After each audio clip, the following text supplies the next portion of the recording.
Hello everyone, my name is Duncan, and today we'll be taking a look at the sci-fi survival game, Dysterra. So first thing you'll see when starting the game is that you can claim points. With these points you can buy loot boxes and get cosmetics. Cosmetics is all they seem to give, so that's pretty good. Now before we jump into the gameplay, let's talk story. Dysterra has a pretty grim story, but instead of telling you, I'll let the game's opening cutscene speak for itself.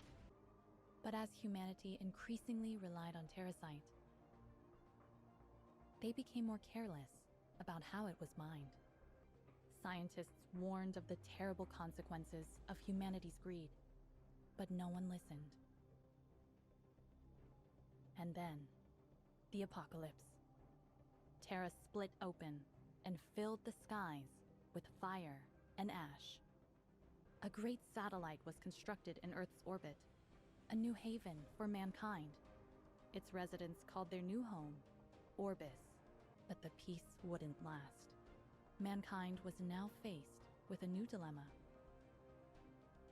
Orbis was running out of fuel, and an alternative to Terrasite had yet to be discovered. With humanity's survival in the balance, there was only one choice: go back down to the surface and mine more Terrasite. When no one volunteered for the dangerous journey, Orbis decided to draft criminals and outcasts, including you. Will you gather Terrasite and go back to Orbis? Or will you work to prevent Terrafire and remain on Earth?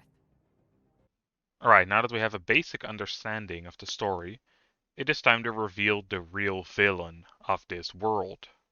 You. For having a choice of how long people have to live. There are a few different options to mess around with before starting either a single player game or hosting a multiplayer server. The game leans into the multiplayer aspect more so than the single player. You'll see this when you play through the tutorial quests, and you keep hearing that you will have to watch out for other survivors, which refers to other players. The character creator is not much to write home about. You only have about a handful of options to pick from, however you will most likely only see your character's face for the first few hours or so before you start crafting a Master Chief styled helmet. Looting and crafting are two core survival features, and you will be doing loads of those in this game. You can loot buildings, cabinets, enemies, and so on. Some harder resources like terracite deposits or rocks can be harvested with the machine arm, which needs to be powered by batteries. A lot can be crafted straight from your inventory. At first this might seem a little overwhelming, but a lot of it is different tiers of armor, weapons, and a lot of different syringes. Like a lot. You will be able to craft crafting stations and vehicle stations later down the line. This is for more advanced recipes as well as cars you can use to drive around in. When going deeper into the island, you notice there's two primary factions taking over this place. A rat faction called Hyena. These are humanoid enemies, and raiding their base is pretty straightforward and simple. Some of these bases have teleporters which go to the middle of the map, which you can get a lot of loot from. This is on a timer and you will need to have obtained a keycard, which some of the enemies drop around the portal. This is also where you can trade in some of your hard-earned Terrasite for points.